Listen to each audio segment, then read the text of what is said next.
Train yourself to be godly.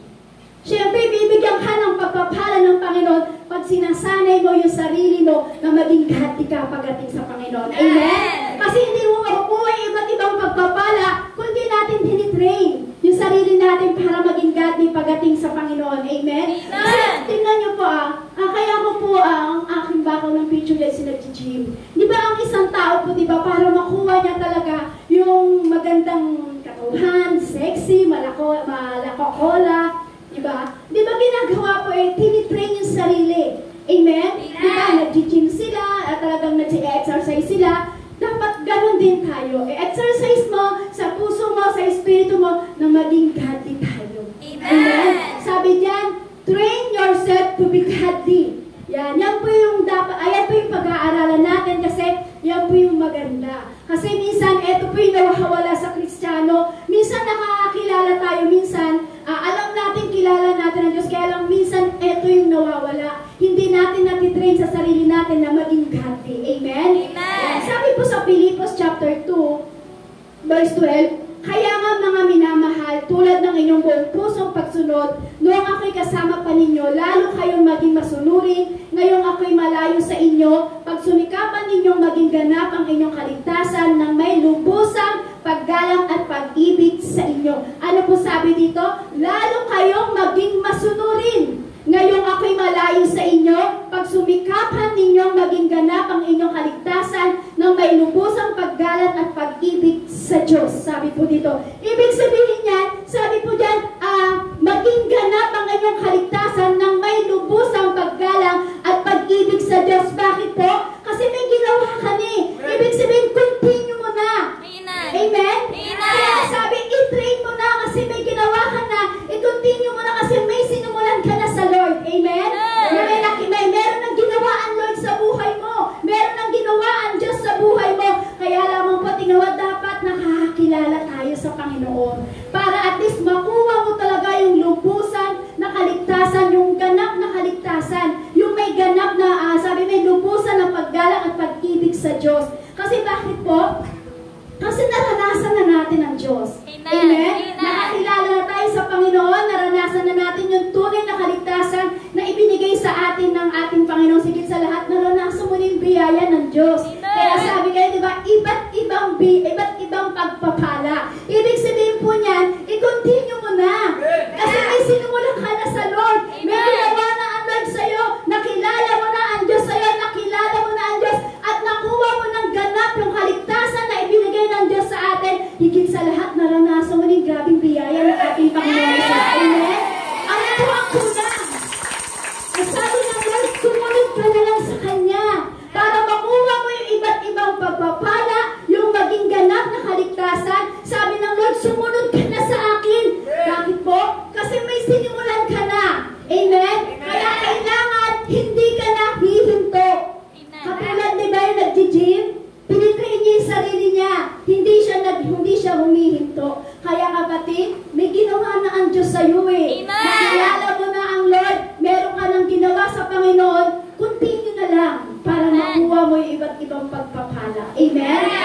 Kasi nakita na natin. Sabi mo sa iyong katabi, huwag kang hihinto. Huwag kang hihinto. Kasi kailangan po yun. Kasi kailangan continue to work out tayo. Amen? Kasi walang naglilingkod sa Panginoon na humihinto. Amen? Amen!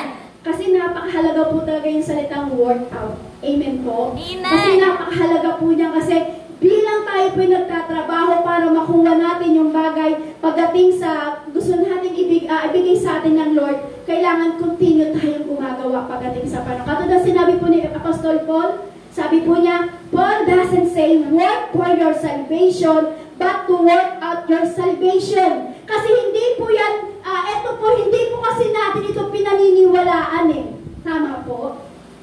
Hindi po natin yan pinaniniwalaan kasi alam niyo po, hindi po tayo ang nagtatrabaho sa salvation natin. Amen? Amen. Hindi tayo nagtatrabaho para sa kaligtasan natin. Hindi natin tinarbaho yung kaligtasan natin, but work out, sabi ko, but to work out your salvation. Ano po sabi ng Efeso po? Sabi po sa Efeso,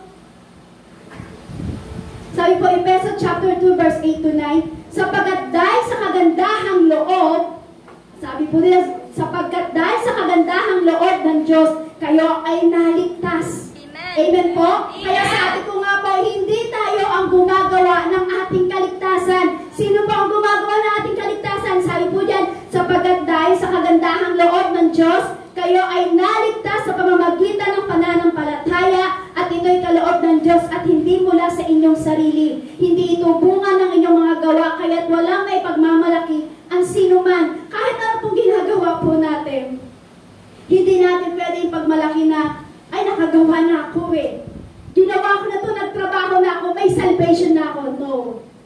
Tandaan niyo po, hindi ikaw ang nagtatrabaho ng kaligtasan mo. Ang nagtrabaho ng kaligtasan mo, walang iba kundi si Jesus. Nagtrabaho si Kristo sa krus, inalay ni Kristo ang kanyang buhay para sa atin. Tinarbaho ni Christ ang ating kaligtasan, kapatid. Kaya kailangan, dahil tinarbaho ni Jesus ang ating kaligtasan, kailangan i-train natin ang ating sarili sa pagiging godly pagdating sa Panginoon. Amen? Amen! Bakit daw po tayo naligtas? Dahil sa biyaya ng ating Panginoong Isus. Dahil sa biyaya, tayo ay naligtas ng ating Diyos. Amen po? Amen. Dahil sa biyaya, dahil sa pananampalataya natin, kaya tayo naligtas ng ating Panginoong Isus. Kung hindi sa biyaya at hindi sa kagandahang loob ng Diyos, hindi tayo maliligtas. At kung hindi tayo mananampalataya sa Panginoon, hindi rin po tayo maliligtas. Amen po? Amen. Kasi tingnan niyo po hindi sasaganang sa sarili lang natin eh.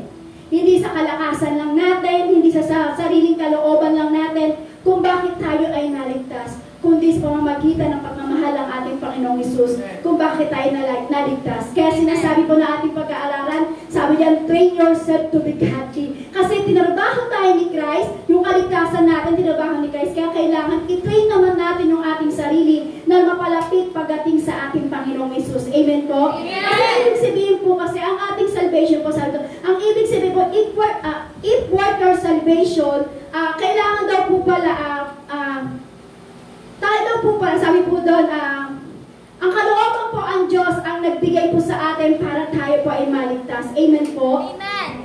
Kaya kailangan po, wino-work natin. Kumbaga, wino-work out mo yung kaligtasan. Kasi kailangan mo rin yun eh. Kung tayo ay tinarbaho ni Christ para tayo ay maligtas, tarbawin mo naman din sa sarili mo na i-work out mo ng i-work out para ikaw ay matrain sa pagiging godly pagdating sa Panginoon. Amen po? Amen? Amen! Diba yan po yung sinasabi sa Efeso chapter 2 verse 8 to 9? Sabi po diba, dahil sa kagandahang loob ng Diyos kung bakit tayo naligtas. Amen po? Amen. Hindi natin tinarbaho na tayo ay maligtas, kundi tinarbaho tayo ng ating Panginoong Isus. Kaya sabihin mo sa iyong katabi, hindi ikaw ang nagtrabaho. Hindi ikaw ang nagtrabaho, Kundi si Kristo. kundi si Kristo. Yes, hindi natin tinarbaho na tayo ay maligtas. Tinarbaho ni Kristo, inalay niya ang buhay niya, pinagpapako siya sa krus, tiniis niya yung latay, tiniis niya yung hagupit ng gulpi sa kanya. Bakit? Dahil gusto ni Christ tayo ay maligtas. Tinarbaho yan ni Christ, tinarbaho niya sa atin yung biyaya niya. Ibinigay ng Diyos yung biyaya niya sa atin sa kabila na hindi tayo karapat-dapat. Amen! Yung hindi ka karapat-dapat at tingin lang sa atin na isang maruming basahan. Amen po? Amen. Pero bakit binigay ni Christ? Kahit tayo isang hindi karapat-dapat at tayo isang maruming basahan, pero bakit binigay ni Christ? Bakit niya tayo tinarbaho para tayo ay maligtas? Kasi mahal po tayo ng ating Panginoong Isus. Amen po? Amen. Kahit hindi ka karapat-dapat, kahit hindi ako karapat-dapat, kahit hindi tayo karapat-dapat lahat, tinubos pa rin tayo ng ating Panginoong Isus para tayo ay magkaroon ng kaligtasan. Kaya lang kailangan train yourself to be godly. Para makuha mo yung tinarbaho ng kaligtasan ng Diyos sa iyo, kailangan i-train mo ang sarili mo. Amen? Na maging godly pagdating sa Panginoon. Sa kabila na si Kristo po ay namatay, kailangan i-train natin yung sarili natin. Kung si Christ nga nag-alay ng buhay para sa atin tayo naman po na iligtas niya, dapat i-work out natin na tayo ay mapalapit pagdating sa ating Panginoong Isus. Dahil sa kagandahan po ng loob ng ating Panginoong Isus, kung bakit po tayo naligtas po. Amen po? Amen! Yan po yung gusto ng ating Panginoong Isus. Sabi po dito, sa Philippians chapter 2 verse 12, kaya nga mga minamahal, tulad ng inyong buong pusong pagsunod, noong ako'y kasama ninyo, lalo kayong maging masunurin, ngayong ako'y malayo sa inyo, pagsumikapan ninyong maging ganap ang inyong kaligtasan ng may lubusang paggalang at pag-ibig sa Diyos. Yan po yung ibig sabihin po niyan. Ano po yung ibig sabihin po ano po ibig sabihin po o pinupunto po dyan sa Philippians chapter 2 verse 12. Sabi dyan, you are working out. Ibig sabihin, pag sumikapan daw po natin, itrain daw po natin yung sarili natin. Yun po yung meaning at pinupunto po dyan sa Ephesians chapter 2.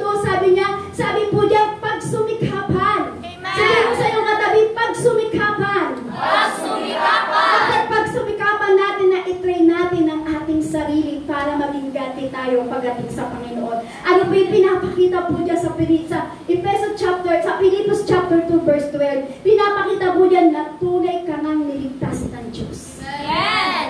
Yan po yung ipinapakita po dyan. Tunay kang niligtas ng ating Panginoong Hesus. Kailangan naman po, dahil tayo bilang niligtas ng Lord, kailangan ipakita naman po natin na may saysay ang pagliligtas ng ating Panginoong Hesus sa ating buhay. Amen po? Dapat ipakita mo yan. Amen? Amen. Sabi mo sa iyong katabi, kapatid, Kapatid. ipakita mo Ipakita na mo. may saysay Na may saysay. ang pag-alay ng buhay ni Kristo Ang pag-alay ng buhay ni Kristo. para sa iyong kaligtasan. Para sa iyong kaligtasan. Amen? Amen. Yan yung bunga. Yung pagpapapako ni Kristo sa krus, yan yung bunga para tayo ay maligtas. Kaya kailangan, dahil tayo tinrabaho ng Diyos, at sabi po dito, nagpapakita dito na tunay tayo niligtas ng Diyos, kaya dapat ipakita mo, kapatid. Amen? So, paano po yun? Paano po ba natin may mapakita?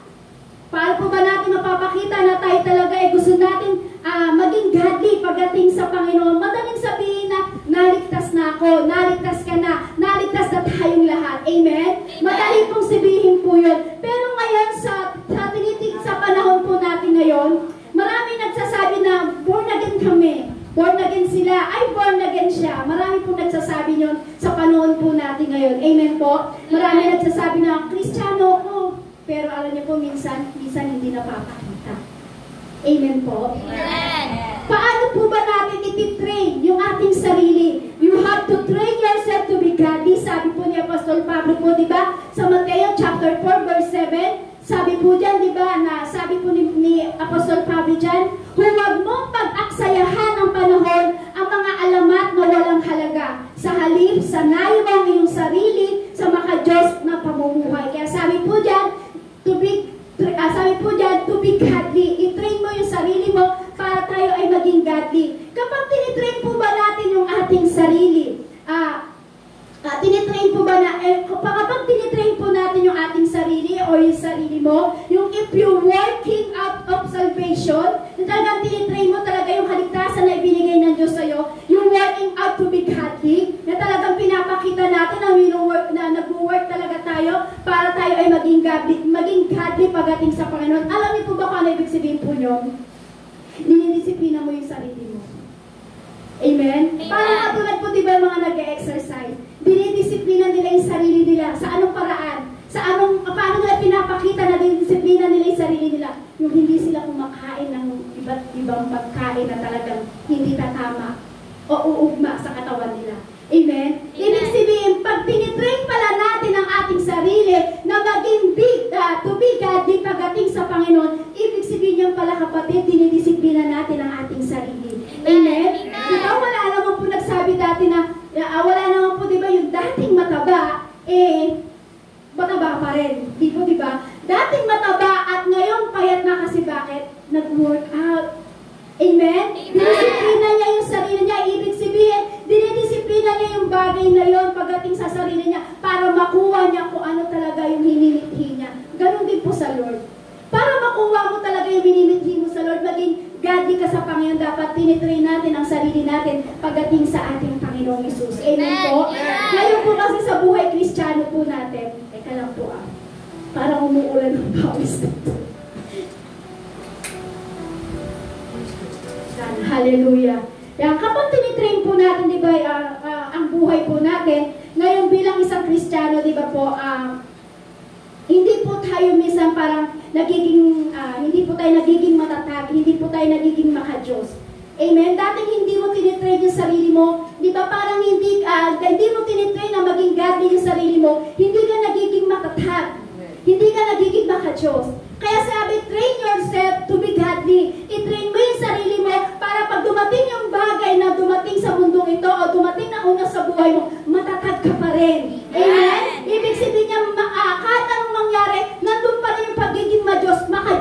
Bakit? Kasi tinitrain mo yung sarili mo.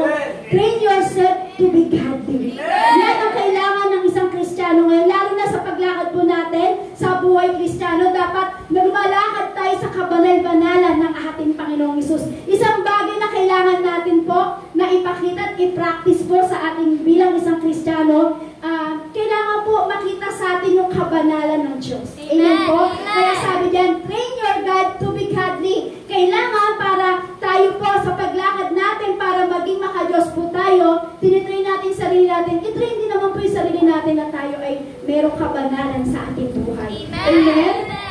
Dapat hindi po tayo tulad na sinasabi po ni Apostol Pablo, na sinabi po doon sa 2 Timothy chapter 3 verse 7, sabi po dyan, lahat ng gustong matutunan ng mga babaeng ito, ngunit kailanman hindi nila maunawaan ang katotohanan. Sa ibang translate po ng Biblia po, ang sinasabi po dyan, lahat ng gustong matutunan. Pero dito po sa nakuha ko po sa Biblia po, yung babae. Pero sa ibang translate po ng Biblia, sabi po dyan, lahat ng may gustong matutunan, sabi ito ay kailanman hindi mauunawaan. Amen po. Dapat hindi tayo maging katulad na sinasabi po dyan ni Apostol Pablo po. Kasi minsan nag-aaral nga tayo, lagi naman tayo nakikinig linggo-linggo, every Sunday, nakikinig naman ako ng salita ng Diyos. Minsan naman, nagsusuot pa ng Christian t-shirt. Diba? Sinasabi po sa t-shirt, nakalagay pa, born again. I am born again. Pero minsan, natitrain ba natin ang sarili natin maging godly pagdating sa Panginoon? Minsan pa, nagpo-post pa ng quotes ng mga magagandang salita pagdating sa Panginoon. At minsan pa nga, naalala ko, pagka sa biodata, di ba ang nilalagay ko sa biodata, pag tayo po pag-aanong religion mo, minsan nilalagay ko pa nga, I am born again. Pero hindi ko minsan, dati po ako nang baguhan pa lang pa sa Lord, sinasabi ko born again ako, pero hindi po ako minsan, hindi po ako nakikitaan ng pagiging born again kasi hindi pa ako nagiging godly pagdating sa Lord. Amen? Kaya kailangan, bilang Kristiyano tayo, kailangan matutunan natin na i-pray ng sarili natin para tayo ay maging godly pagdating sa Panginoon. Kailangan po dyan, pagsumikapan natin kapatid. Amen? Kasi si Kristo, pinagsumikapan niya na tayo iligtas. Kaya kailangan pagsumikapan din natin na tayo ay i-train natin ang sarili natin sa pagiging godly pa sa Panginoon. Sabi po sa Tito chapter 3 verse 14, turuan po ang ating mga kapatid sa pananampalataya na ilaan ang kanilang sarili sa paggawa ng mabuti upang makatulong sila sa mga nangangailangan at maging kapaki-pakinabang, sabi po dito. Turuan. Kaya ano po ang kailangan natin sa oras na ito? Kailangan i-devote mo. I-devote mo na. Ibig sabihin, nakatalaga ka na pagdating sa Lord. Para ikaw ay maging godly, i-devote mo o kaya nakatalaga ka na pagdating sa Panginoon. Sa ano pong bagay na dapat gawin po natin para tayo po talaga ay merong kabanalan at makita po sa atin talaga na kailangan na turuan tayo. Amen? Amen. Kasi ito, alam po, marami po kasi sa panahon po natin excited. Excited po na umattend, excited na parang pumunta sa church. Pero kailangan makita po sa atin yun. Pero alam niyo po, praise God. Kaya sabi ko nga po sa inyo kanina, natutuwa po ako na bibless kasi nakita ko po kanina, talagang grabe po talaga kayo dito. Glory to God po kasi pinapakita niyo po talaga yung puso niyo sa Lord. Kahit mainit, kahit pinagpapawisan tayo, kahit pawis na po tayo dito, pero nakikita ko po kung paano kayo sumasayaw ng ganyan kanina. Kaya sabi ko, Lord, grabe yung mga puso ng tao ito, Lord. Hindi nila iniinda yung init. Bakit po? Alam niyo po kung ano yung bagay na yun. Pinitrain niyo ang sarili niyo para maging godly. Amen? Amen? Kailangan po natin yan. Kasi kailangan makita po sa atin yung meron tayong kabanalan. Ngayon po, para tayo po ay matrain natin ang ating sarili sa pagiging godly sa Panginoon, kailangan may disiplina po tayo. Sabi po dyan, train yourself for spiritual discipline. Disiplinahin daw po natin yung ating espiritu. Yan. Ngayon po sa hapon nito ang ating pag-aaralan, iti-train natin ang ating espiritu, hindi yung ating katawan. Hindi yung ating flesh. Hindi natin kailangan mag-gym. Hindi natin kailangan maseksihin yung ating katawan kahit mataba ko, okay na. Pero kailangan daw ang ating i-train yung espiritu natin. Sabi, train yourself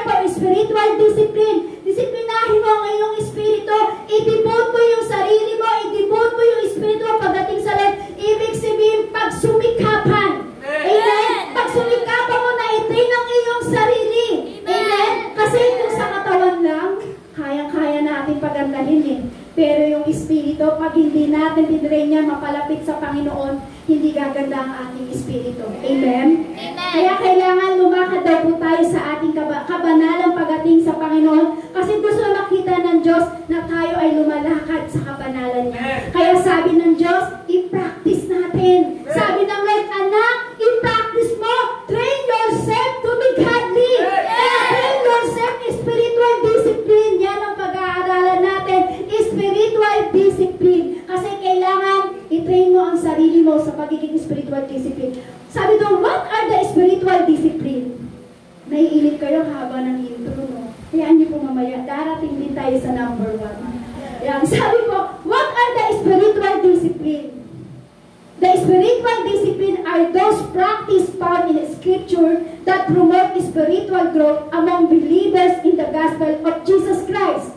They are habit of devotion, habit of experiential Christianity that have been practiced by God people since biblical times. So kapag sinabi po dito na spiritual discipline, ito po yung habit na araw-araw mo nang ginagawa. Amen? Amen. Pag sinabing spiritual discipline, ito na yung habit na ginagawa natin araw-araw. Kumbaga, di ba sa umaga pagising mo, anong unang-unang gagawin mo? Po? Hindi po kayo muna magtutubrush? Amen? Pag sinabi ito kasing, nasa spiritual discipline po tayo, darating po tayo dyan. Tama po yung sinasabi nyo. Kaya nga po, di ba, pag sinabing spiritual discipline, ibig sabihin po niyan, ito na yung habit. Kumbaga, araw-araw mo nang ginagawa, kaya tinitrain na natin yung ating sarili. Kaya ngayon, kailangan natin tuloy-tuloy na. Amen? Huwag ka nang hihinto, kapatid. May hindi mo lang ka na, may ginawa ka na sa Lord, ituloy-tuloy mo na. Kaya sabi ko dyan, maging habit. Sabi yan, habit are action that are ingrained, that have become natural because of continual repetition. Ginagawa natin paulit-ulit hanggang sa makasanayan mo na. Amen? Yung kumbaga, pinitrain mo yung pagtitrain mo, yun ang habitual discipline. Amen? Yung pinitrain mo yung sarili mo, yung parang habitual discipline, yun yung tuloy. Amen? Hindi ka nahihinto. Hindi parang minsanan lang. Hindi yung parang suntok lang sa buwan. Amen? Hindi, kundi tuloy. Sabi, habit. Sabi po dyan, habit are action that ingrained, that have become natural because of continual repetition. Ginagawa mo na paulit-ulit hanggang sa makasanayan mo. Hindi suntok sa buwan. Amen? Kundi habit mo na. Ano pa po ibig sabihin ng spiritual discipline? Spiritual discipline that are practiced, taught, or modeled in the Bible, not any other hobby or pleasurable habit they could call spiritual discipline. Ano po dito? Ano po ba yung ipinupunto po dito sa spiritual discipline na yan? Yung iba kasi nagsasabi, sister, meron naman akong spiritual discipline. Sister, meron naman akong spiritual discipline. Meron akong spiritual discipline naman po ako, pero minsan sa biblical hindi po natin nakikita. Sa biblical minsan hindi natin nagagawa. Kapag sinabi po kasi spiritual discipline, train your godly. Amen? Hindi po pwedeng ilalabas ka sa salita o sa utos ng ating Panginoong Hesus. Kung ano yung itinuturo ng Biblia, dapat doon tayo. Kaya sinabi, spiritual discipline. Amen po? Hindi kailangan na ilalabas ka doon sa itinuturo kasi may mga tao po minsan na ganito po. Minsan may pumupunta sa bundok. Di ba po? Pupunta sila sa bundok, aakyat sila sa pinakamataas na bundok, at pupunta sila sa pinakalugar na tahimik, at biglang doon na maglalatag sila ng kulay violet, at biglang hindi po yun yung spiritual discipline. Kasi sabi po, meron po kasi nagsabi sa akin, ay nasa spiritual discipline naman ako eh. Ay, paano niyo po nasabi? Ano po yung ginagawa niyo? Pupunta ako sa bundok, pumapalit ako sa taas ng bundok, at ako yung naglalatag at umuupo hanggang sa sinasabi ko, hanggang sa umaangat na daw siya. Bad po yun, yung yoga. Hindi po po yun yung spiritual discipline. Amen? Amen? Kasi sabi nila yun daw po yung spiritual discipline. Hindi po yun. Ang spiritual discipline po, ito po ay ayon sa utos ng ating Panginoong Hesus. So ano po dapat i-train po natin? I-train po natin yung ating buhay pagdating sa Panginoon. Sino po dito yung gusto maging godly kay Lord? Yung araw-araw binabago ka ng Diyos? Gusto mo yun? Yung araw-araw may binabago ang Diyos sa buhay mo? Araw-araw binabago ng Diyos yung mga bagay na meron sa isip mo? Pagising mo pa lang sa umaga, meron na tinuturo ang Diyos sa'yo. Amen? Sino po dito ang gusto maging godly pagdating sa Panginoon? Amen! Glory to God! Hallelujah! Lahat po tayo gusto po natin yan kasi napakasarap. Yung pagising mo pa lang sa umaga, ay Lord, may tinuturo ka na naman sa akin. Amen? Ibig sabihin yan, tinitrain natin yung ating sarili pagdating sa Panginoon. Na habang ito'y tinitrain natin, maa-apply na ito para tayo ay lumago pagdating sa Lord. Kaya sinabi, spiritual discipline, anumang bagay na itinuturo sa iyo ng Lord, maa-apply mo to araw-araw para ikaw ay lumago pagdating sa ating Panginoon Jesus. Amen? Amen. So, ano po ba yung spiritual training po tayo, training po? Ano po ba yung mga spiritual training na yon? Kumbaga, sabi, spiritual discipline, kaya kailangan, meron din po tayo spiritual training. Amen. Yan, dito po tayo papasok sa spiritual training na kailangan natin. Sabi po sa number 1, spiritual training of reading and obeying God's Word. Kailangan po natin yan i-train. Kailangan natin araw-arawin na magbasa sa Biblia. Kung sino po gusto dito ang gumanda yung kanyang, di ba? Gusto po natin, di ba? Gustong natin minsan gumanda ang physical nating katawan. Amen? Di ba po? Siyempre, pag ikaw gusto mong gumanda yung physical na katawan, di ba? Araw-araw mo siyang papakainin. Tama po? Araw-araw mo siyang lilinisin. Araw-araw mo siyang paliliguan. Kasi gusto mo, yung physical na katawan mo ay gumanda. Ngayon, ganun din daw po. Ang dapat ang ating espiritu at tinitrain natin sa pagbabasa ng Biblia. Para anong bagay na meron sa puso mo, meron sa isip mo, araw-araw na babaguhin ng ating Panginoong Jesus yan. Ibig sabihin niya, kung ang ating katawan ay araw-araw natin pinapakain, ganun din ang ating espiritu. Araw-araw mong babasahin ang salita ng Diyos. Araw-araw makakain ang espiritu mo na salita ng ating Panginoong Jesus. Amen? So, ganun po yung spiritual discipline. Lahat po ba tayo nagbabasa ng Biblia? Araw-araw? Gabi-gabi? Ay, magkaroon tayo ng test. Yan. Nagkaroon po tayo ng test. Sino po dito araw-araw nagbabasa ng Biblia? Taas po ang kamay. Ay, praise God. Hallelujah. 1, 2, 3. Ilan po tayo lahat dito? Nasa 40 po yata tayo dito. Yeah. Sino dito yung gabi-gabi binabasa ang salita ng Diyos? Taas po ang kamay. Merong umaga, may tanghali. May oras-oras po. Amen? Kumbaga, may almusal, may tanghalian, may merienda, at may dinner. Amen? Yan. Maganda po yan kasi bilang tayo po sa spiritual training po natin, dapat araw-araw po natin binabasa ang salita ng ating Panginoong Jesus. Kaya sabi nga po diba sa Joshua, sabi, huwag mong kaligtaan araw-gabi. Bulay-bulay mo araw-gabi ang salita ng ating Panginoon. Kailangan po yun. Para ma-train mo ang iyong sarili, ang espiritu mo, dapat tinitrain natin na tayo po ay magbasa ng Biblia ng ating Panginoon. Salita ng ating Diyos. Kasi bakit po? Bakit po? Kasi ang spiritual discipline po, yung binabasa po natin sa Biblia, dapat sinusunod na po natin. Amen? Amen. Sino po dito binabasa sa Biblia na sabi ng Diyos, magpatawad ka? Nagawa na po ba natin? Amen. Nasunod na po ba natin? Amen. Sino po ulit dito yung pagbasa mo kainang umaga at kagabi at binasa mo kahapon, nabasa mo yung salita ng Diyos at pagbukas mo, ang sabi ng Lord sa iyo, magpatawad ka, anak. Sino po dito ang nag-apply na yun?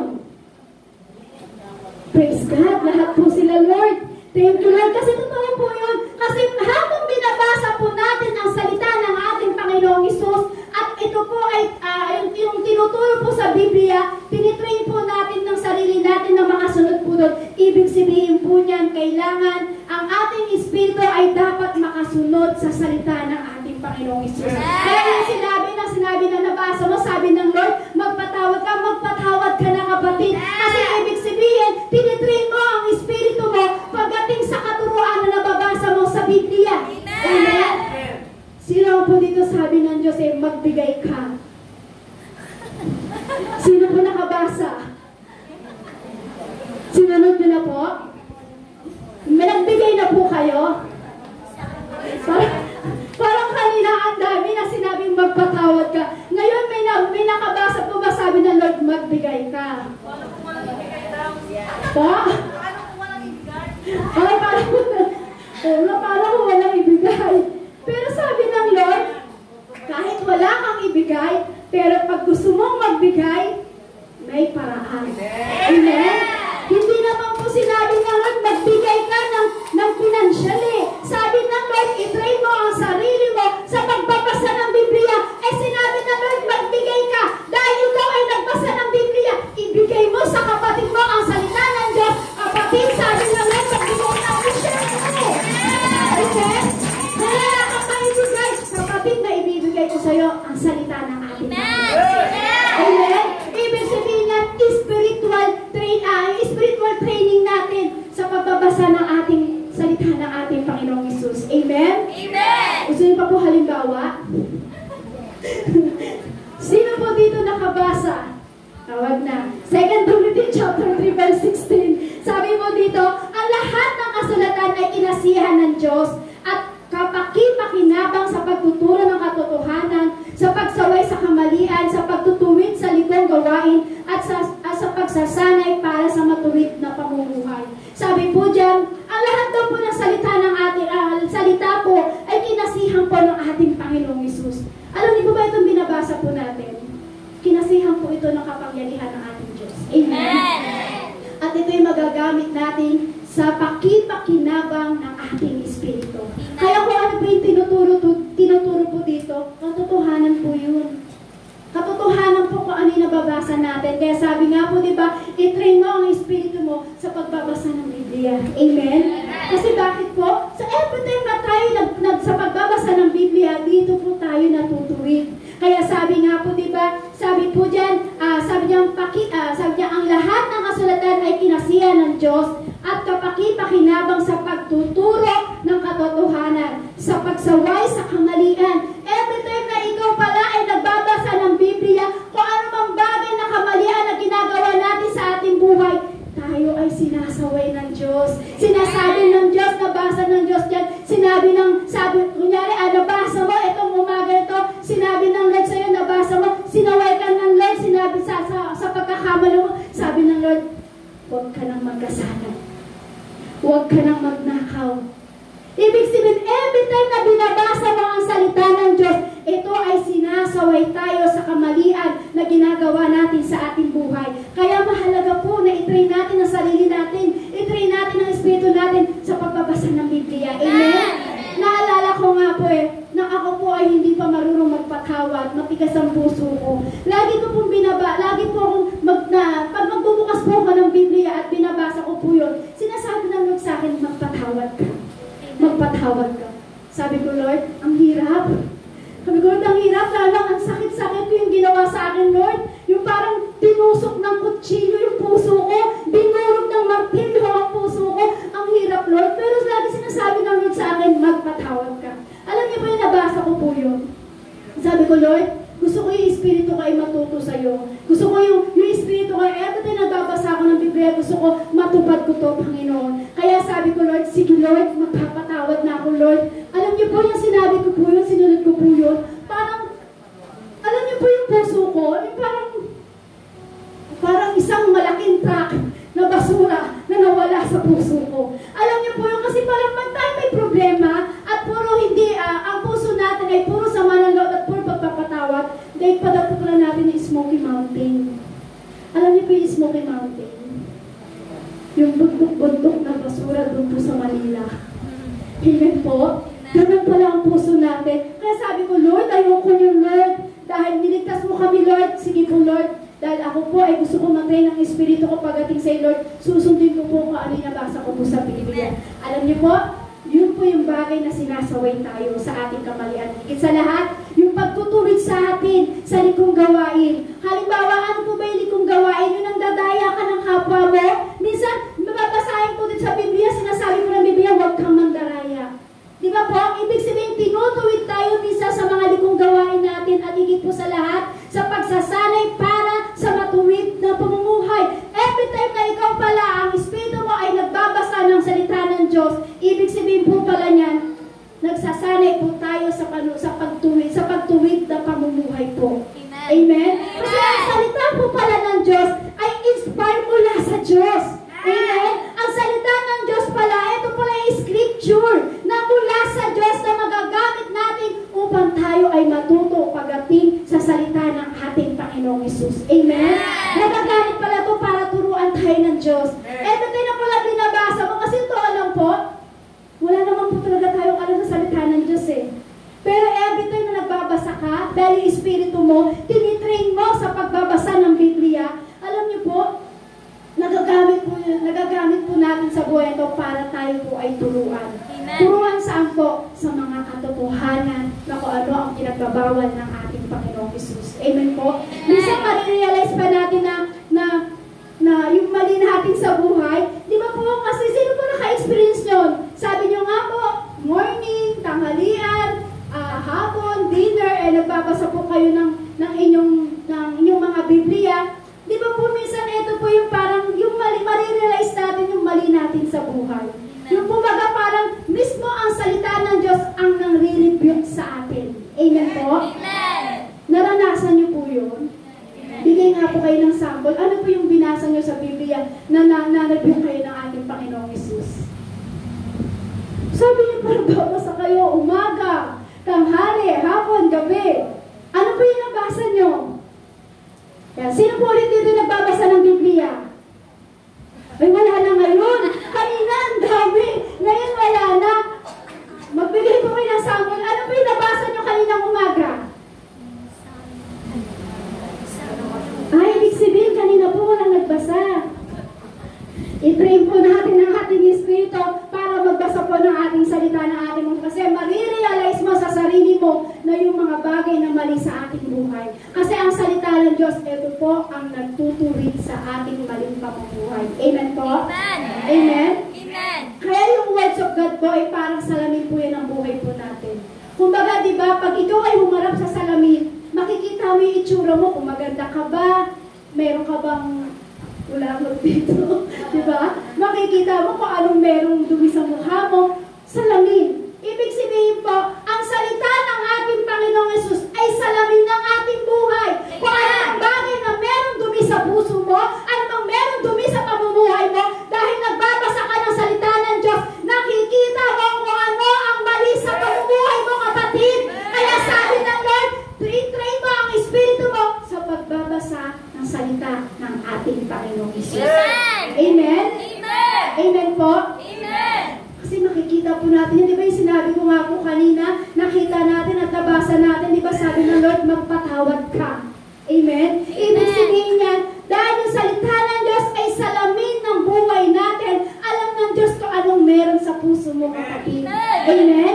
Yan ang nagtutuwid sa atin. Walang iba kundi ang salita ng ating Panginoong Hesus. So ano po ang dapat? I-train natin ang ating sarili.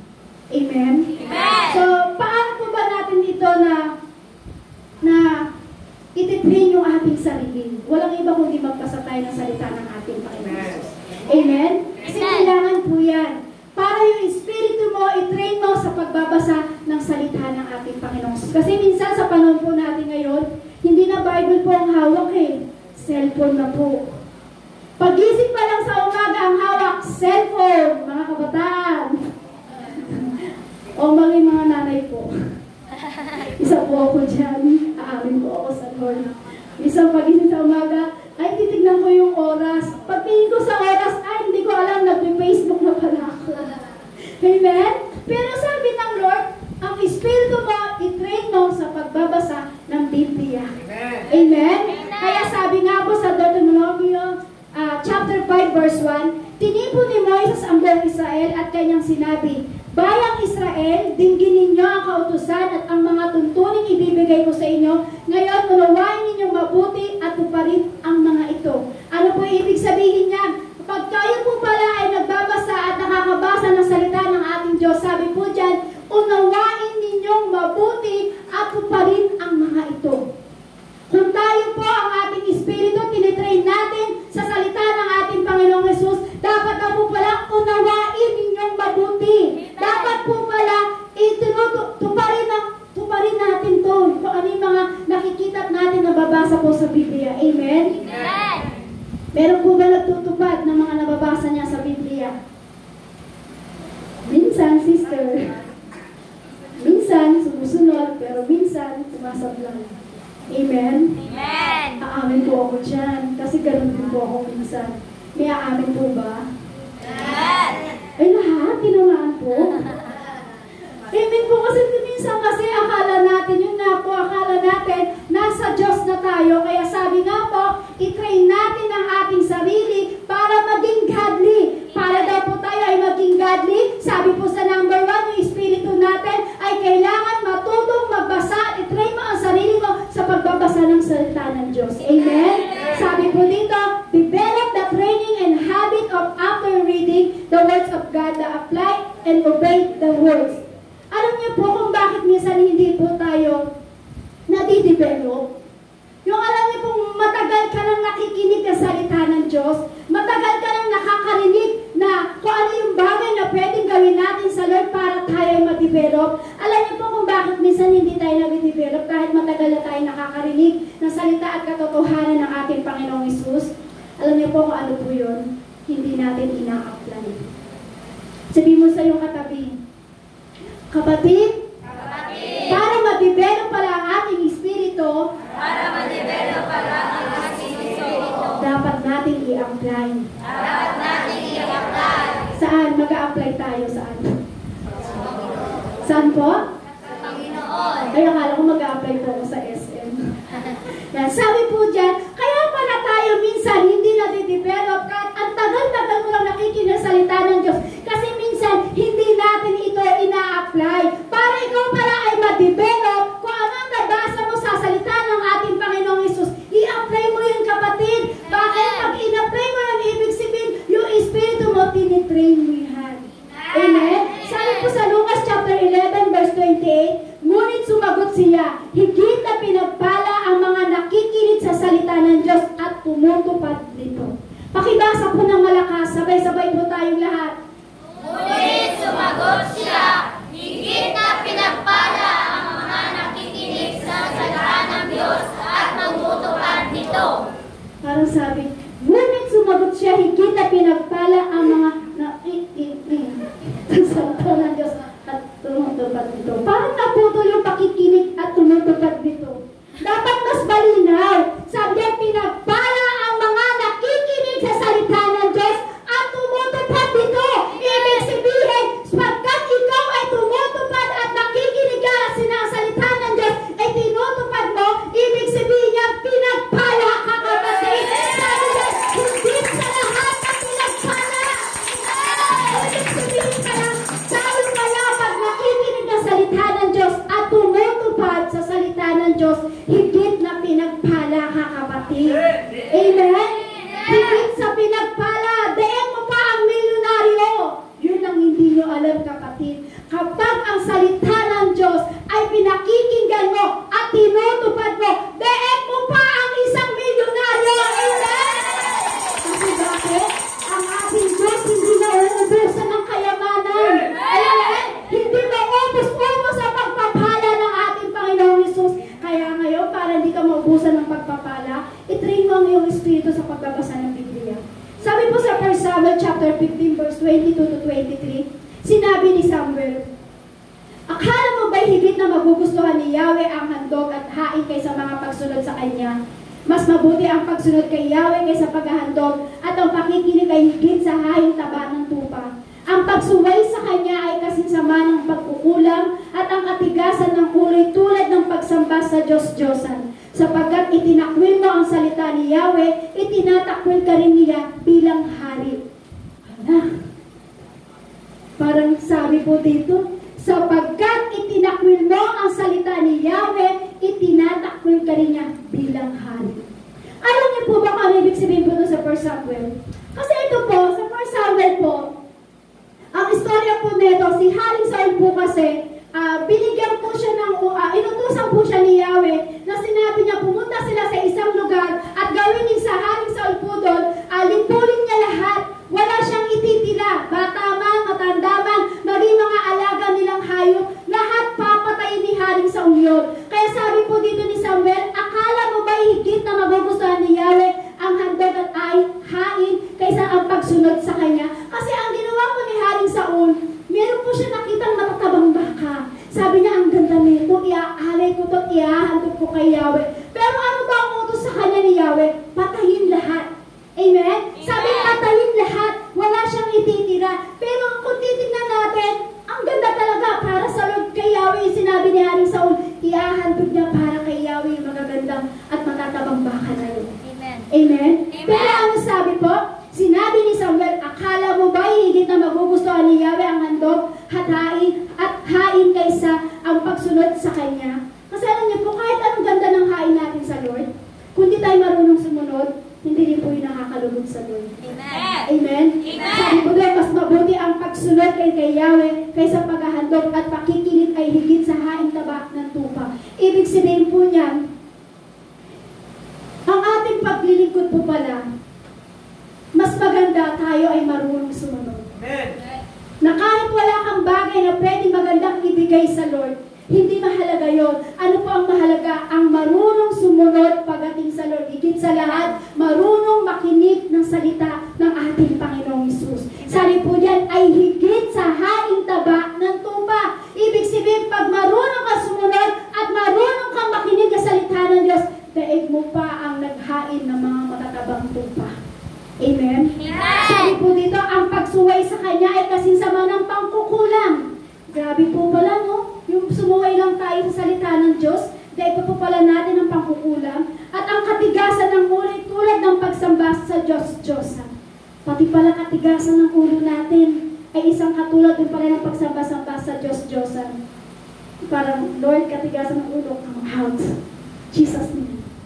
Matatigas pa ba yung ulo natin? Tigas ng ulo ko, Lord. Sorry po. Amen? Sabi po dyan, yung katigasan daw po pala ng ulo ay parang pagsamba po sa Diyos-Diyosan. Sapagkat, ito po ang masaklap po. Sapagkat itinakwil mo ang salita ni Yahweh, itatakwil ka rin niya bilang hari. Ano po ibig sabihin ko dito?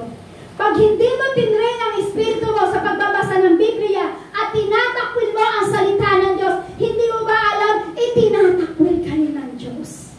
Kasi sabi na lang po, ayaw ko hindi panig sa atin, ang hindi panig sa atin ay hindi panig sa akin. Sabi po doon, ibig sabihin pag naayaw mo ang salita ng Diyos, aayawin din tayo ng Lord. Amen? Kaya kailangan spiritual po, dapat po ang ating espiritu ay tinitrain natin sa pagbabasa ng Biblia. Kung una ay pagbabasa ng Biblia para may train mo ang sarili mo, pangalawa naman po, spiritual training of worship. Yung isang bagay na ikaw ay yung parang sa spiritual training worship mo, yung isang bagay na ito na doon ka lalago, yung parang doon ka magkakaroon ng spiritual godliness. Amen po? Amen. Yung, kumbaga, isang bagay na parang doon ka tatatag, doon ka lalago, at doon ka magkakaroon ng spiritual godliness sa buhay mo. Ito yung daw po natin yung sarili natin sa pagsamba sa ating Panginoong Hesus. Amen. Amen po. Kasi kailangan, kung una, tinitrain mo ang sarili mo sa pagbabasa ng Biblia. Pangalawa po, itrain mo naman daw po ang sarili po natin o yung espiritu natin sa pag-worship sa Panginoon. Amen po. Kasi doon sa pag-worship mo, sa pagsasamba mo sa Panginoon, sa pagtawag mo sa pangalan ng ating Panginoong Hesus, doon ka nagkakaroon ng katatagan. Doon ka nagkakaroon ng lakas ng loob. Doon ka lumalakas sa espiritu. Amen po? Amen. Kaya po pagka tayo po ay parang nandulupay-pay na, pero pag nakikinig tayo ng awit na tayo umaalit sa Panginoon, di ba lumalakas po tayo? Amen. Sabi po sa awit 100, sabi po sa awit 145 verse 1 to 3, sabi po dyan, ang kadakilaan ng Diyos ko at hari, aking ihahayag, di ko titigilan magpakailanman ang magpasalamat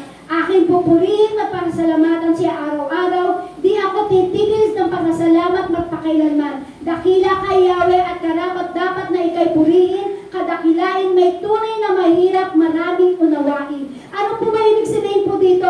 Pag tayo po pala ay kailangan nagpapasalamat sa dapat dinadakila po talaga natin siya. Pinapasalamatan natin at pinapupurihan po natin ang ating Panginoong Jesus. Kasi bakit po? Sabi ko, worship right focus from the problem to solver. Ibig sabihin, kapag nag-worship po pala tayo, pag nag-worship tayo, sabi ko nga po, pag merong unos o merong bagay na dumating sa ating buhay at nag-worship po tayo sa Panginoon, alam niyo po ba nagkakaroon ng lunas?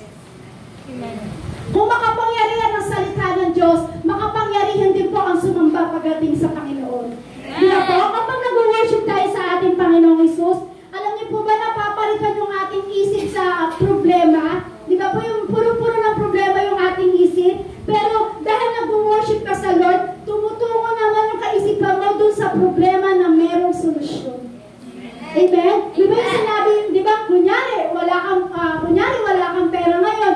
Sinabi kanina sa awit, sinabi ng awit kanina, iba't ibang pagpapala, iba't ibang pagpapala, di ba? Iba't ibang pagpapala. Dahil sumamba ka sa Lord, makikita mo, dahil sinabi mo dito, kinuha mo dito, nag-worship ka sa Lord, ano mang bagay na wala sa'yo, makukuha mo through worship sa pagdating sa Panginoon. Amen? Sabi mo dito, di ba? Yung may punong-punuhan ng problema, pero dahil nag-worship ka sa ating Panginoong Jesus, ang ating puso, ang ating isip, nagkaroon yung problema natin, nagkaroon ng solusyon. Amen? Amen po? Alam niyo po, ang solusyon po sa problema natin, walang iba po kundi ang ating Diyos eh. Kaya kapag sumasamba ka sa ating Panginoong Jesus, mauunawaan mo lahat ng mga bagay. Bakit po? Worship is a state of spirit. Pag nag-worship po tayo sa Panginoon, talagang nakukuha mo kasi yung espiritu natin nagpupuri sa Lord eh. Tinitrain mo yung espiritu mo magbasa kanina ng Biblia. Tinitrain mo yung espiritu na mag-worship sa Panginoon. Ano po ba ang estado ng ating espiritu? Ang estado ng ating espiritu, walang iba kundi sumamba sa Diyos. Amen? Amen? Hindi lang yung pag-aksyon. Hindi lang yung pag-aksyon ng pagtaas mo ng kamay. At sinasabi mong iba't ibang pagpapala, hindi kinukuha mo lang, hindi tinataas mo lang yung kamay mo. Hindi yung sumasayaw ka lang. Alam niyo po ba ang estado ng ating espiritu? Walang iba kundi ang espiritu mo ay dapat sumasamba araw-araw at lagi-lagi, gabi-gabi pagdating sa Panginoon. Bakit? Dinidisiplina mo ang sarili mo. Amen? Yan na po ang estado ng ating espiritu. Ang sumamba sa ating Panginoong Jesus. Hindi lang makukuha sa taas ng kamay. Hindi lang po makukuha na sumasayaw ka lang. Kundi alam niyo po ang ating espiritu po, ito po ay sumasamba lagi araw-araw sa Panginoon. Kasi ibig sabihin, dinidisiplina natin ang ating Panginoon, ang ating sarili po. Amen po? Ibig sabihin, disiplinado ka. Amen? Disiplinado ka. Kasi bakit po? Yung paggising mo pa lang sa umaga, magpipray ka na. Disiplinado ka na, kapatid. Amen? Amen! Yung parang paggising mo sa umaga, mag-worship ka. Yung parang pag-gising mo sa umaga, nagpipray ka na, nagbabasa ka na ng Biblia, nag-worship ka na, at sinasabi mo at kinakanta mo pagkagising sa umaga, ikaw ang aking hahanapin, pagkagising sa umaga, ang salita mo ang aking sasalitiin. Alam mo po ba, tinitrain mo ang sarili mo, tinitrain mo ang espiritu mo, ibig sabihin, dinidisiplina mo ang sarili mo, ang espiritu mo, sa pagiging gati pagdating sa Panginoon. Amen po.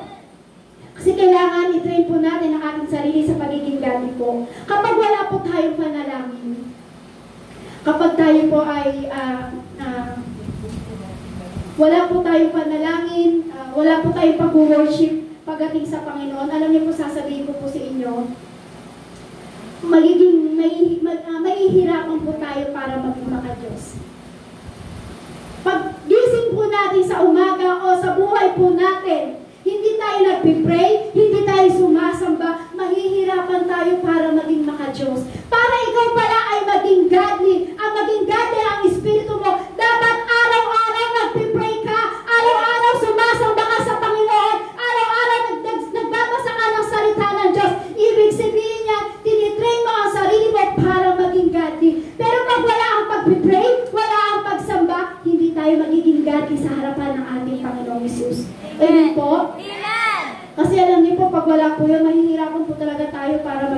Diyos po. Kasi wala yung pagsamba, wala yung panalangin, wala po yung pagbabasa po na yung reading Bible po, wala po yun. Mahihirapan po talaga tayo. Kasi alam niyo po, minsan sa panahon po talaga ngayon, ang hawak ng mga tao puro CP, puro cellphone. Ang hawak ng mga tao, cellphone, Facebook dito, Instagram dito. Hindi man po Facebook, minsan sa panonood ng TV, nalilibang po tayo.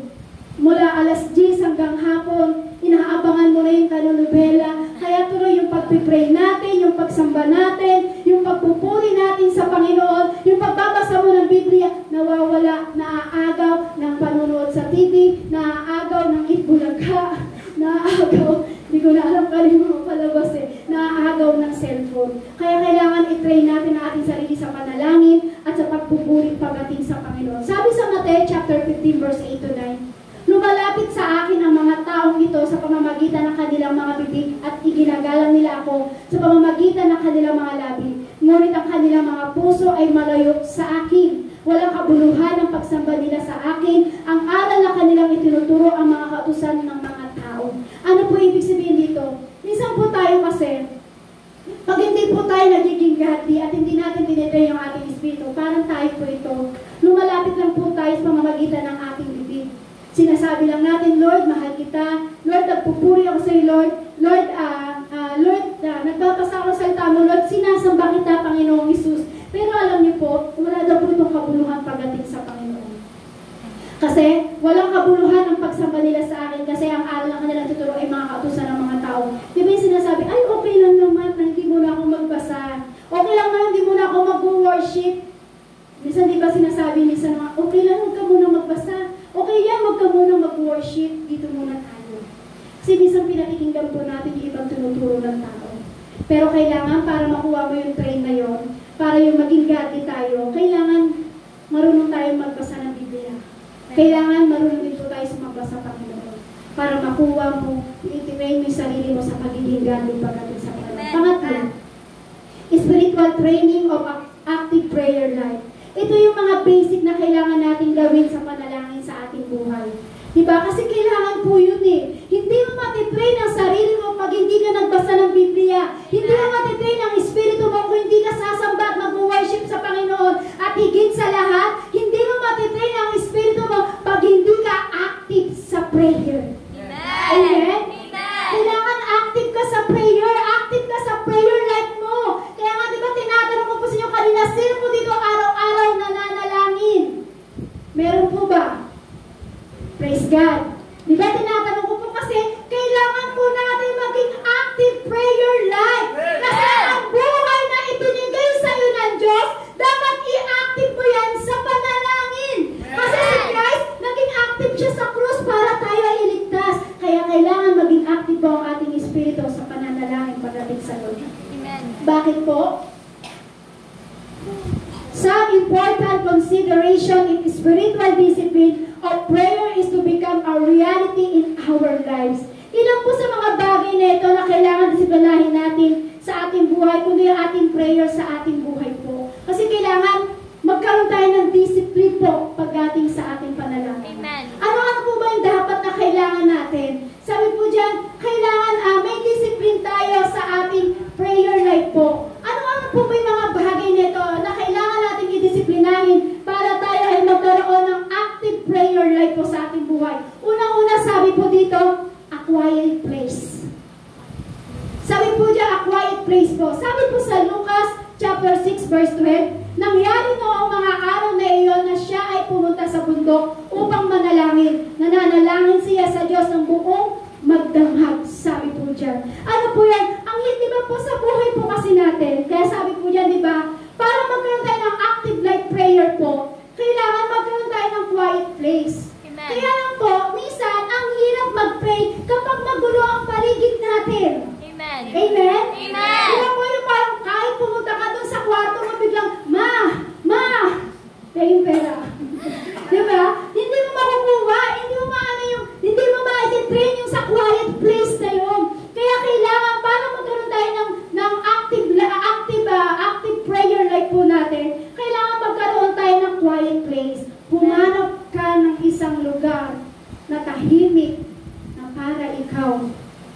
panalangin pagdating sa Lord.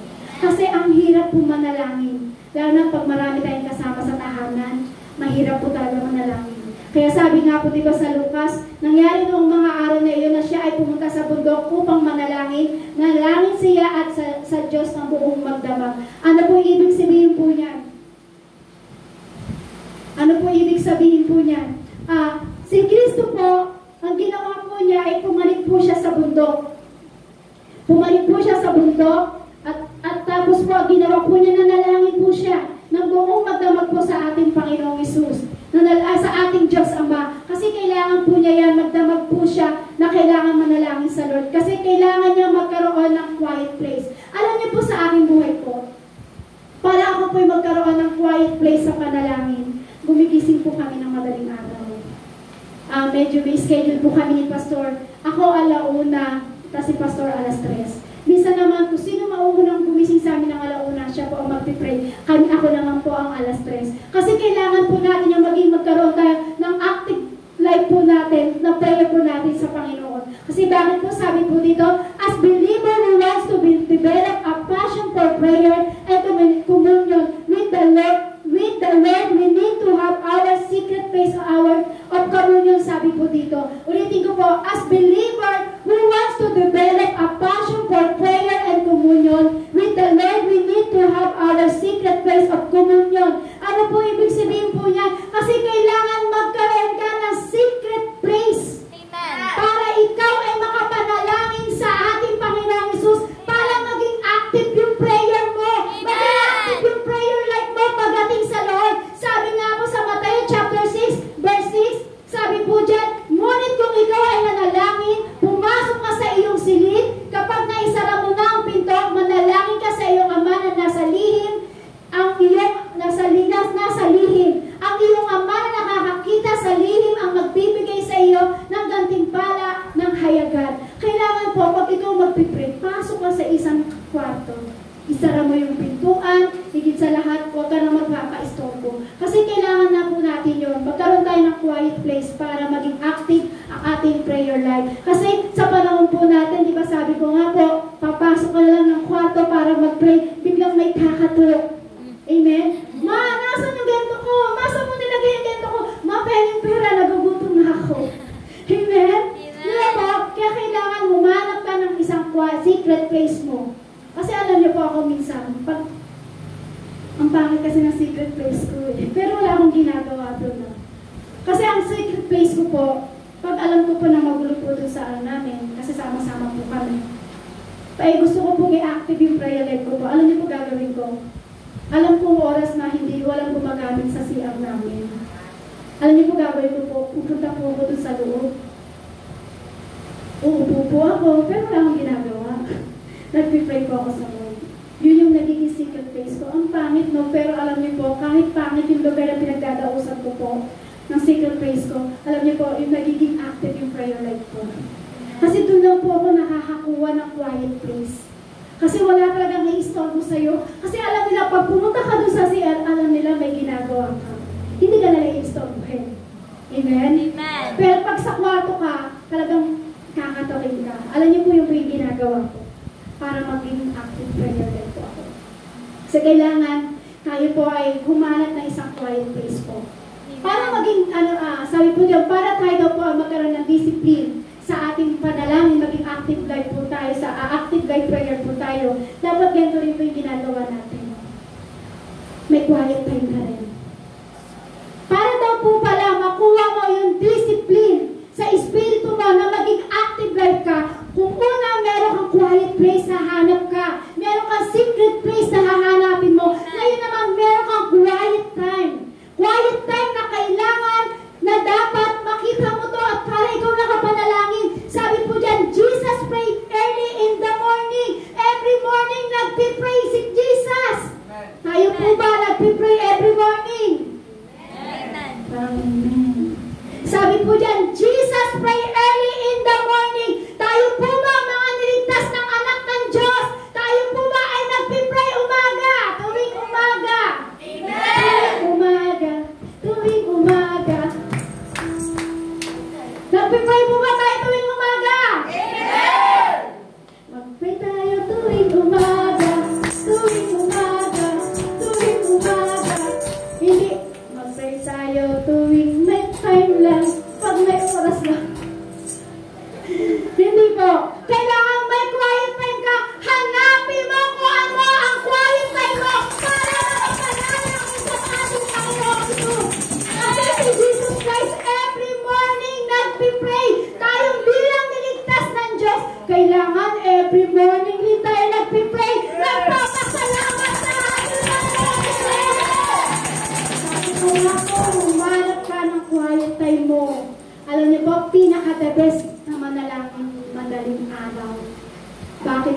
tahimik lahat.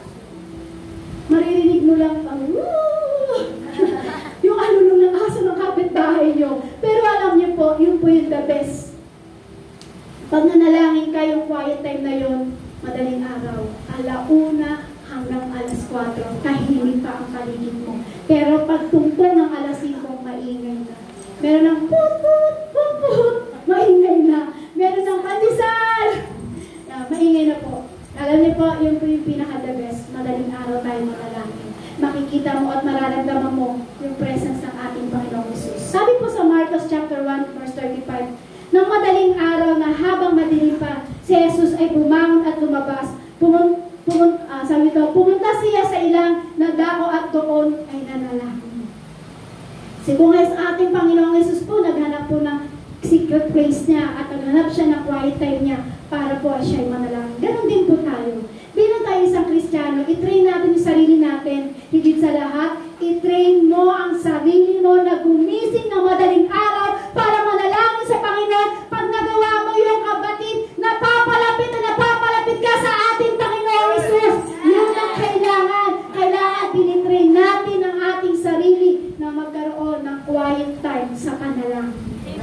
Kung ang una, may quiet place po tayo. May secret place tayo. Kaya lang po kailangan meron ng quiet time para makuha mo yung mga bagay na gusto mong ipanalangin sa Lord.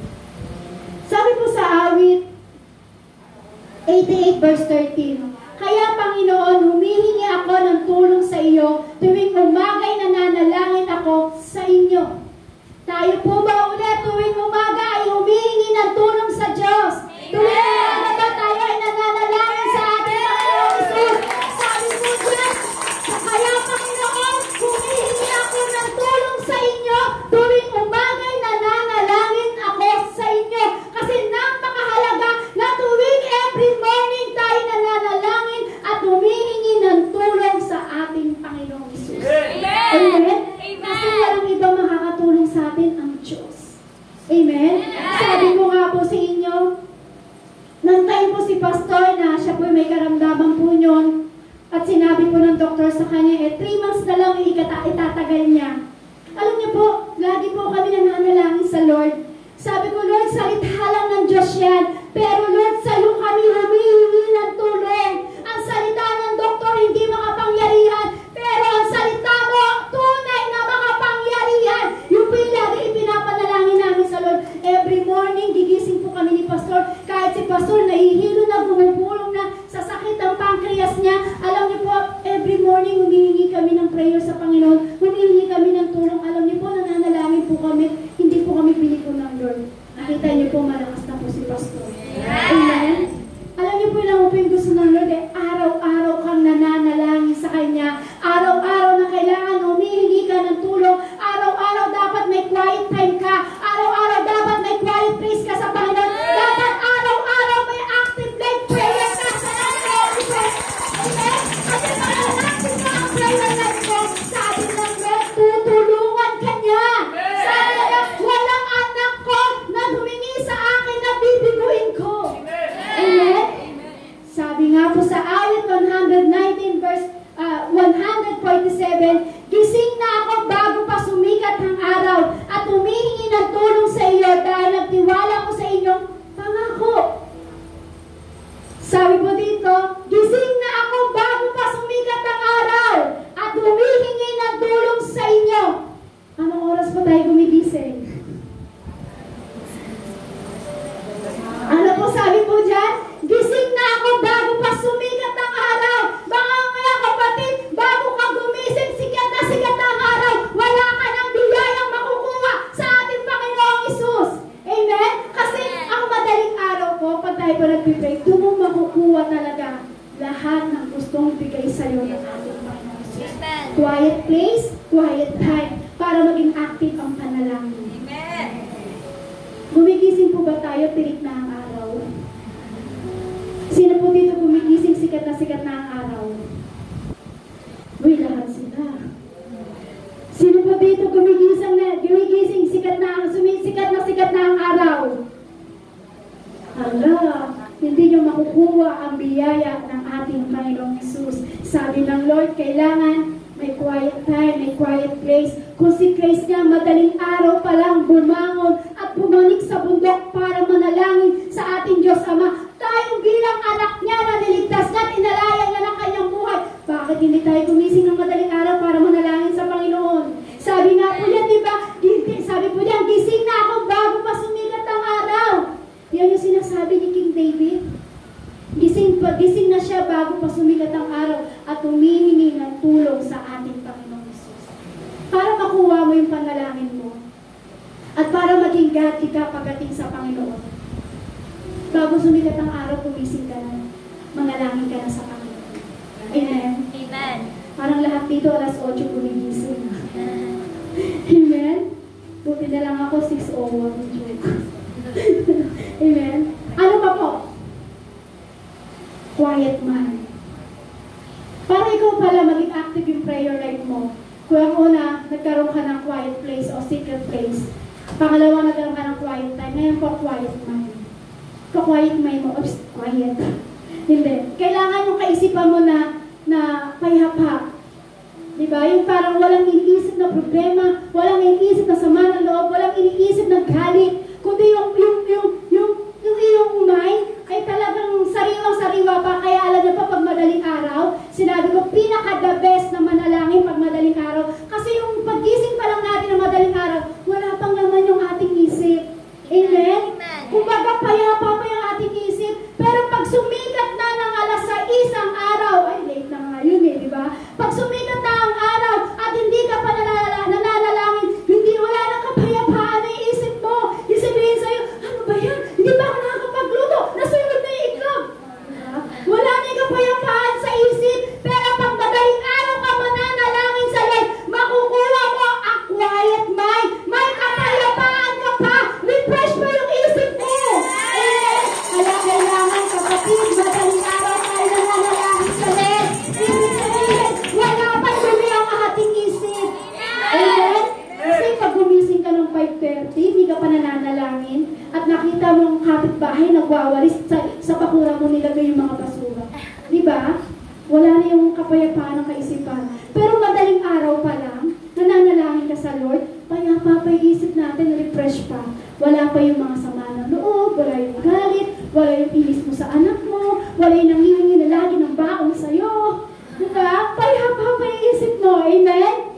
Kaya kailangan madaling araw tayo mananalangin para makuha mo yung quiet mind na yun. Sabi po sa awit 131 verse 1 to 3. Panginoon, ako'y hindi hambog o mapagmataas. Hindi ko hinahangad ang mga bagay ng tapakataas na hindi ko makakayanan. Kontento na ako katulad ng batang inawat ng hindi na naghahangad ng gatas ng kanyang ina. Mga taga-Israel, magtiwala kayo sa Panginoon ngayon at magpakailanman. Dapat magtiwala po tayo sa ating Panginoong Hesus. Pag ikaw ay magtiwala sa ating Panginoong Hesus magpakailanman, kailangan meron tayong spiritual training of godly fellowship. Para ikaw ay nagtitiwala sa Lord, magkaroon ka ng spiritual training of godly fellowship. Sabi po dyan, what a great privilege it is to be able to share together in things of God. Kailangan meron po tayo niyan. Tinitray mo na may ka-fellowship ka, katulad na magkakapit bahay po kayo,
sarili mo na para ikaw ay magbasa ng Biblia, at tinitrain mo ang sarili mo para mag-worship sa Panginoon, at tinitrain mo ang sarili mo na ano po sabi, active life trainer. Kailangan meron din po tayo nito. Natuturo na po natin yon. Handa na po ba kayo? Amen. Natutunan natin na i-active ang ating prayer, ang ating pagbabasa ng Biblia at pag-worship sa Lord. Kailangan i-train din natin ito. Spiritual training and habit of giving. Handa na po ba kayo magbigay? Amen. Pasko na! Pasko na! Alam. Amen?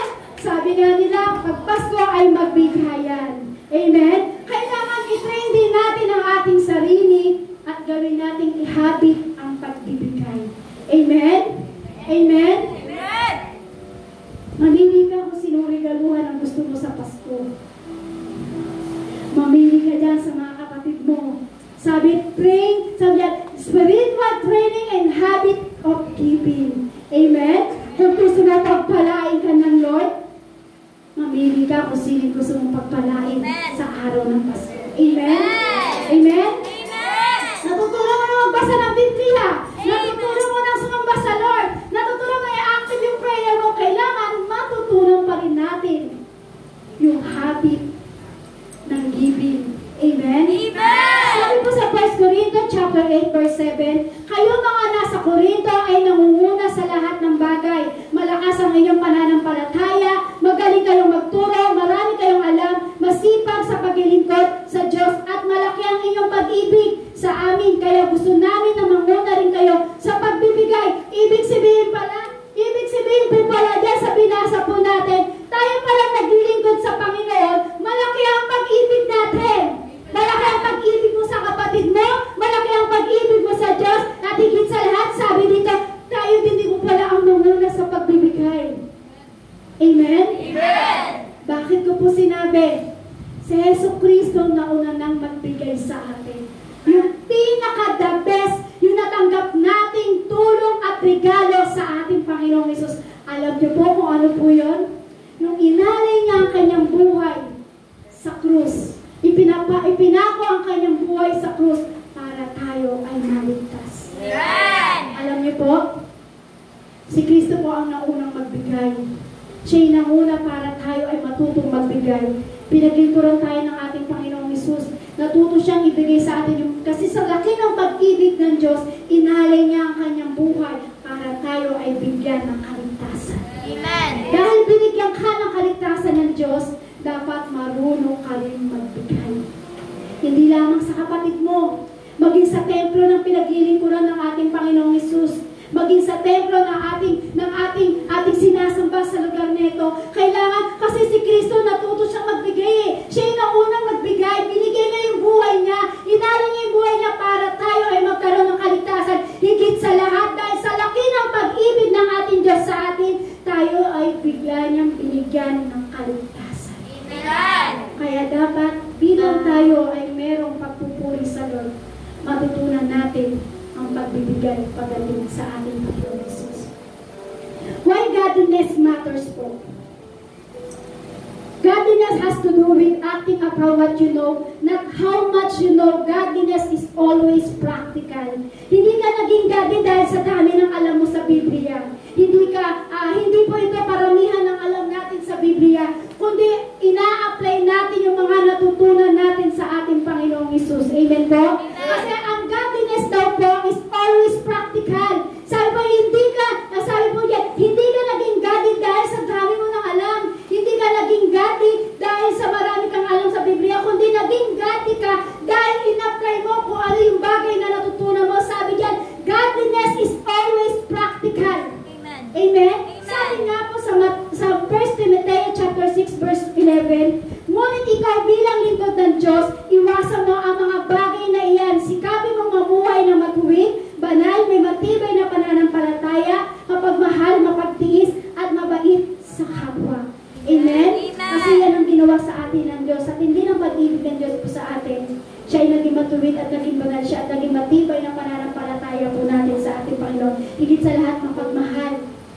pagmahal ng Diyos sa atin. Higit sa lahat, napagtiis ang ating Diyos. Tinis niya ang hirap sa krus ng Kalbaryo at ito'y maging mabait para sa atin.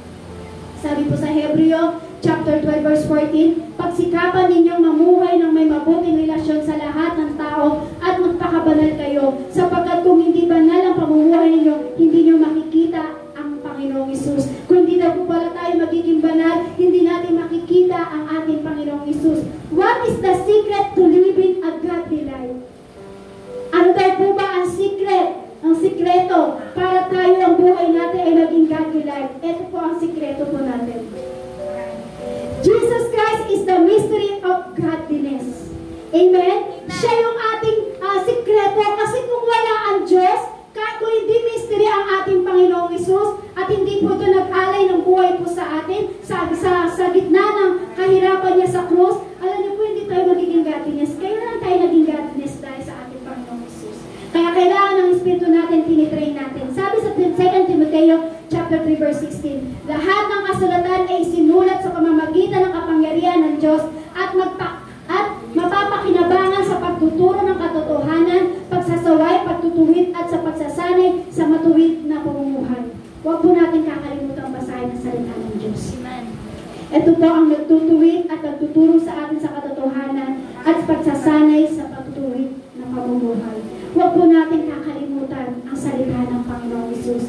Ang kailangan po, lagi natin gawin, train yourself to be godly. Kailangan po natin yan, i-train natin ang ating sarili para tayo ay maging godly pagdating sa Panginoon. Amen. Kasi alam niyo po, kung hindi natin i-train ang ating sarili, hindi natin talaga siya pagsusumikapan, hindi tayo makapalapit sa ating Panginoong Hesus.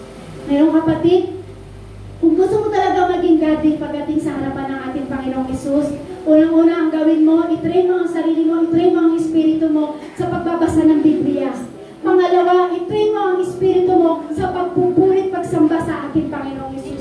Pangatlo, i-train mo ang sarili mo, i-train mo ang espiritu mo na maging active like prayer ang buhay mo. Kailangan may active like prayer tayo sa ating buhay. Hindi tayo pwedeng maglingkod sa Panginoon na hindi active ang prayer natin sa Lord, na hindi active ang ating pananampalataya, na hindi active ang pagsamba natin. Higit sa lahat, hindi tayo magiging godly pag hindi tayo active na magbasa ng salita ng ating Panginoong Hesus. Para daw po pala tayo ay maging godly, train yourself to be godly. Unang-una, matuto tayong magbasa ng salita ng ating Panginoong Hesus. Pangalawa, para ikaw ay maging godly, kundi sumamba ang mag-worship ng todo sa